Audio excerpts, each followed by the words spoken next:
হঠাৎ গভীর রাতে ফেসবুক লাইভে এসে গোপন তথ্য দিলেন ইলিয়াস কাঞ্চন।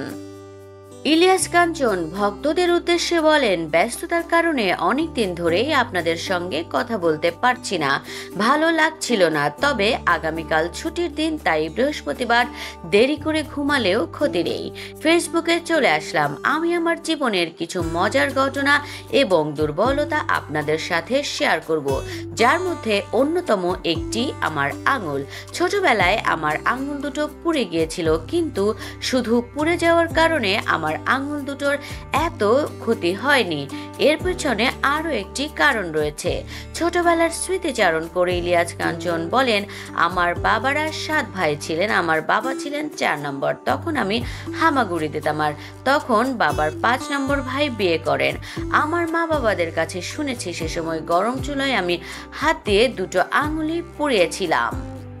তখন ঘরে এসেছে বাবার ভাইয়ের নতুন বউ। তিনি বড় ঘোমটা পরে বাড়িতে হাঁটতেন। এতদিন আমি পোড়া আঙুল দিয়ে হামাগুড়ি দিচ্ছিলাম, আর উনিও বড় ঘোমটা দিয়ে হাঁটলেন। তারপর যা হলো, তার পা আমার পোড়া আঙুলের মধ্যে পড়লো। এতে আমার আঙুল দুটো আরো থেতলে গেল। বড়রা বলেছিল, ওই সময় চাচির পায়ের চাপা খাওয়ায় আমার পোড়া নরম আঙুল চাচির পায়ের সঙ্গে কিছুক্ষণ লেগেছিল।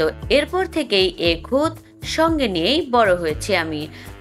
এরপরে একটু হেসেই ইলিয়াস কাঞ্চন বলেন, শুনেছি বলিউডের জনপ্রিয় ঋত্বিক রোশনেরও নাকি আঙুলের সমস্যা রয়েছে। তার এক হাতে 5 আঙুলের জায়গায় 6 আঙুল।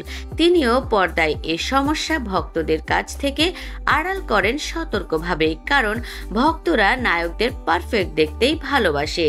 নায়কের দুর্বলতা তাদের মনে নেতিবাচক প্রভাব ফেলে। তবে এতদিন পরে আপনাদের সঙ্গে কথা বলতে গিয়ে নিজের দুর্বলতা আমি শেয়ার করে দিলাম, কারণ এখন না বললে হয়তো কখনোই এই মজার ঘটনাটি কিংবা দুর্বলতা আপনাদের আর কখনোই শেয়ার করা হবে না।